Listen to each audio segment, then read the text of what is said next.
Have you ever scrolled through Instagram and thought, why does this look more real than my actual life? Or maybe you've walked through a perfectly lit cafe and felt like you were inside a Pinterest board. This isn't just a vibe, it's a symptom. Welcome to Simulacra, a world where copies have replaced reality. Philosopher Jean Baudrillard introduced the idea of simulacra, where we no longer experience reality, but simulations of reality. Think about Disneyland.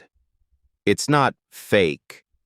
It's a perfected copy of something that never really existed.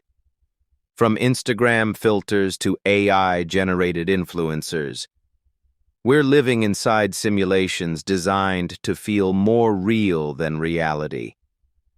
Social media intensifies this. When you post a photo, it's not just a memory. It's curated, edited, and posed. Soon, the photo becomes more real than the experience itself. You start chasing the aesthetic, not the actual moment. We're addicted to how life looks, not how it feels. The problem: we start to feel disconnected.